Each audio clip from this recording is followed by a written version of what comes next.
కొన్ని జంతువుల్ని ఎంత కొట్టినా మారవు, ఎంత తిట్టినా మారవు, అదేవిధంగా ఎంత బుద్ధి చెప్పినా కూడా మారవు. అలాంటి జంతువుల్లో నెంబర్ 1 జంతువు ఎవడైనా ఉన్నాడంటే కొడాలి నాని. ఈ జంతువు ఈరోజు ప్రెస్ మీట్ పెట్టాడు. జంతు లక్షణాలన్నీ పుష్కలంగా కనిపించినాయి జంతువులు. అధికార పక్ష పార్టీ నుంచి సూటిగా ఒకటే క్వశ్చన్ అడుగుతున్నారు. 500 కోట్ల రూపాయలు పెట్టి ప్రజాధనం దుర్వినియోగం చేస్తూ విలాసవంతమైన భవనాల్ని ఏ పర్పస్ మీద కట్టారు? స్ట్రైట్గా ఆన్సర్ దానికి ఇవ్వండి. సరే, ప్రభుత్వ పెద్దలు వస్తే ఆ ప్రభుత్వ పెద్దలు ఉండడానికి కట్టాము అని చెప్తున్నారు. సరే, ప్రభుత్వ పెద్దల కోసమే కట్టారు అని అనుకుందాం. ఆ ప్రభుత్వ పెద్దల కోసము స్పా సెంటర్లు అంటే అవి ప్రభుత్వ కార్యాలయాలా, ఇంకా దేనికైనా వాడే కార్యాలయాలా? స్పా టేబుల్స్ ఇలాంటి బాత్రూమ్స్లో పెట్టారు అంటే ఏ ఉద్దేశంతో పెట్టారంటారు? అంటే రేపొద్దున్న ప్రధానమంత్రి వచ్చినా, రాష్ట్రపతి వచ్చినా, గవర్నర్ గారు వచ్చినా, ఎవరు వచ్చినా సరే రిలాక్సేషన్ అవ్వడానికి స్పా సెంటర్లో మీరు స్పా టేబుల్ పెట్టి అక్కడ చేద్దాం అనుకున్నారా?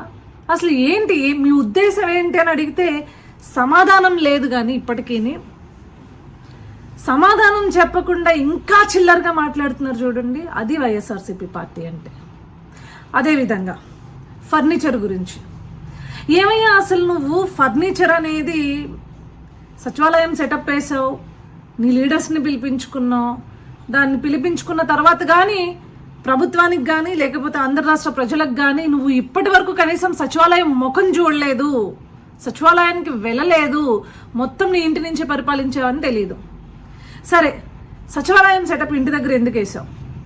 అదేవిధంగా ఫర్నిచర్ ఏదైతే ప్రభుత్వానికి సంబంధించింది ఎందుకు వాడుకున్నావు నీ ఇంటి దగ్గర అని చెప్పేసి సూటిగా ప్రజలు కావచ్చు, ఇప్పుడున్న అధికార పార్టీ కావచ్చు అడుగుతుంది. దానికి ఏది సమాధానం లేదు. ఏం చెప్తాడండి? మనకి గుడికి, తిరుపతికి, ఉగాదికి ఎవరైనా అయితే స్వామివారి గుడికి పట్టు వస్త్రాలతో ఎవరైనా సరే వెళ్తారు భార్యాభర్తలు.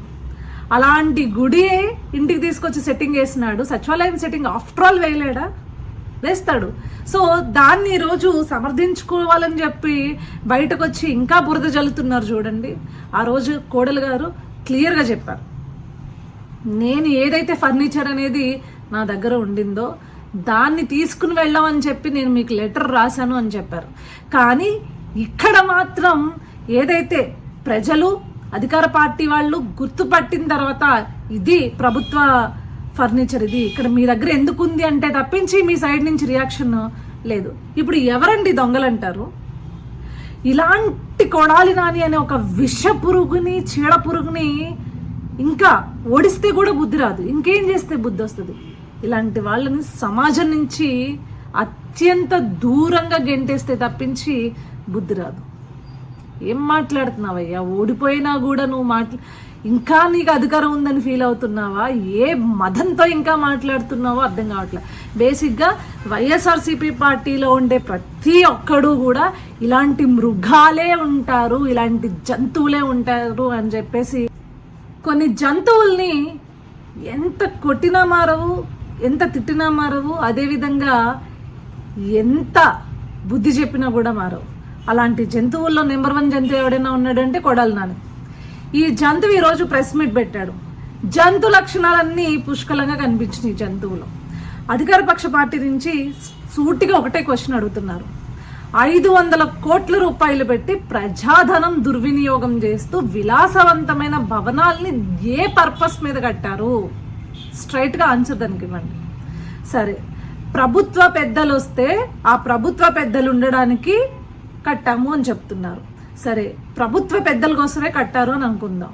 ఆ ప్రభుత్వ పెద్దల కోసము స్పా సెంటర్లు అంటే అవి ప్రభుత్వ కార్యాలయాలా, ఇంకా దేనికైనా వాడే కార్యాలయాలా? స్పా టేబుల్స్ ఇలాంటి బాత్రూమ్స్లో పెట్టారు అంటే ఏ ఉద్దేశంతో పెట్టారంటారు? అంటే రేపొద్దున్న ప్రధానమంత్రి వచ్చినా, రాష్ట్రపతి వచ్చినా, గవర్నర్ గారు వచ్చినా, ఎవరు వచ్చినా సరే రిలాక్సేషన్ అవ్వడానికి స్పా సెంటర్లో మీరు స్పా టేబుల్ పెట్టి అక్కడ చేద్దాం అనుకున్నారా? అసలు ఏంటి మీ ఉద్దేశం ఏంటి అని అడిగితే సమాధానం లేదు. కానీ ఇప్పటికీ సమాధానం చెప్పకుండా ఇంకా చిల్లరగా మాట్లాడుతున్నారు చూడండి. అది వైఎస్ఆర్సీపీ పార్టీ అంటే. అదేవిధంగా ఫర్నిచర్ గురించి.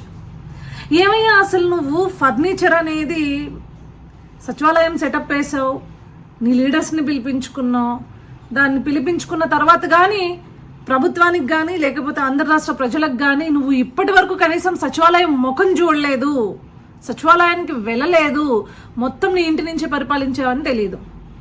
సరే, సచివాలయం సెటప్ ఇంటి దగ్గర ఎందుకు వేసావు?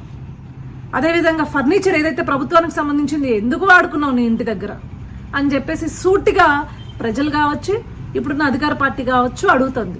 దానికి ఏది సమాధానం లేదు. ఏం చెప్తాడండి? మనకి గుడికి, తిరుపతికి, ఉగాదికి ఎవరైనా అయితే స్వామివారి గుడికి పట్టు వస్త్రాలతో ఎవరైనా సరే వెళ్తారు భార్యాభర్తలు. అలాంటి గుడి ఇంటికి తీసుకొచ్చి సెట్టింగ్ వేసినాడు. సచివాలయం సెట్టింగ్ ఆఫ్టర్ ఆల్ వేయలేడా? వేస్తాడు. సో దాన్ని ఈరోజు సమర్థించుకోవాలని చెప్పి బయటకు వచ్చి ఇంకా బురద జల్లుతున్నారు చూడండి.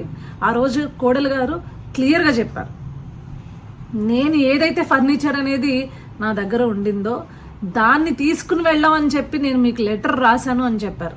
కానీ ఇక్కడ మాత్రం ఏదైతే ప్రజలు, అధికార పార్టీ వాళ్ళు గుర్తుపట్టిన తర్వాత ఇది ప్రభుత్వ ఫర్నిచర్, ఇది ఇక్కడ మీ దగ్గర ఎందుకు ఉంది అంటే తప్పించి మీ సైడ్ నుంచి రియాక్షన్ లేదు. ఇప్పుడు ఎవరండి దొంగలంటారు? ఇలాంటి కొడాలి నాని అనే ఒక విష పురుగుని, చీడ పురుగుని ఇంకా ఓడిస్తే కూడా బుద్ధి రాదు, ఇంకేం చేస్తే బుద్ధి వస్తుంది? ఇలాంటి వాళ్ళని సమాజం నుంచి అత్యంత దూరంగా గెంటేస్తే తప్పించి బుద్ధి రాదు. ఏం మాట్లాడుతున్నావయ్యా? ఓడిపోయినా కూడా నువ్వు ఇంకా నీకు అధికారం ఉందని ఫీల్ అవుతున్నావా? ఏ మదంతో ఇంకా మాట్లాడుతున్నావో అర్థం కావట్లేదు. బేసిక్గా వైఎస్ఆర్సీపీ పార్టీలో ఉండే ప్రతి ఒక్కడు కూడా ఇలాంటి మృగాలే ఉంటారు, ఇలాంటి జంతువులే ఉంటారు అని చెప్పేసి మరొక్కసారి నిరూపించుకున్నారు. కొన్ని జంతువుల్ని ఎంత కొట్టినా మారవు, ఎంత తిట్టినా మారవు, అదేవిధంగా ఎంత బుద్ధి చెప్పినా కూడా మారవు. అలాంటి జంతువుల్లో నెంబర్ 1 జంతువు ఎవడైనా ఉన్నాడంటే కొడాలి నాని. ఈ జంతువు ఈరోజు ప్రెస్ మీట్ పెట్టాడు. జంతు లక్షణాలన్నీ పుష్కలంగా కనిపించినాయి జంతువులో. అధికార పక్ష పార్టీ నుంచి సూటిగా ఒకటే క్వశ్చన్ అడుగుతున్నారు. 500 కోట్ల రూపాయలు పెట్టి ప్రజాధనం దుర్వినియోగం చేస్తూ విలాసవంతమైన భవనాల్ని ఏ పర్పస్ మీద కట్టారు?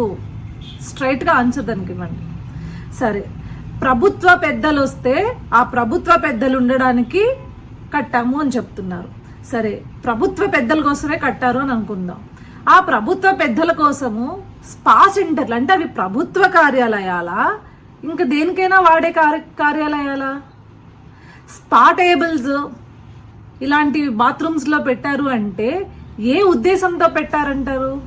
అంటే రేపొద్దున్న ప్రధానమంత్రి వచ్చినా, రాష్ట్రపతి వచ్చినా, గవర్నర్ గారు వచ్చినా, ఎవరు వచ్చినా సరే రిలాక్సేషన్ అవ్వడానికి స్పా సెంటర్లో మీరు స్పా టేబుల్ పెట్టి అక్కడ చేద్దాం అనుకున్నారా?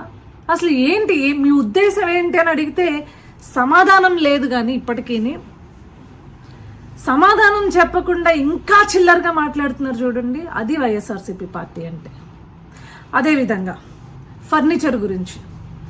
ఏమయ్యా అసలు నువ్వు ఫర్నిచర్ అనేది సచివాలయం సెటప్ వేసావు, నీ లీడర్స్ని పిలిపించుకున్నావు, దాన్ని పిలిపించుకున్న తర్వాత కానీ ప్రభుత్వానికి కానీ లేకపోతే ఆంధ్ర రాష్ట్ర ప్రజలకు కానీ నువ్వు ఇప్పటి వరకు కనీసం సచివాలయం ముఖం చూడలేదు, సచివాలయానికి వెళ్ళలేదు, మొత్తం నీ ఇంటి నుంచి పరిపాలించావని తెలియదు. సరే, సచివాలయం సెటప్ ఇంటి దగ్గర ఎందుకు వేసావు? అదేవిధంగా ఫర్నిచర్ ఏదైతే ప్రభుత్వానికి సంబంధించింది ఎందుకు వాడుకున్నావు నీ ఇంటి దగ్గర అని చెప్పేసి సూటిగా ప్రజలు కావచ్చు, ఇప్పుడున్న అధికార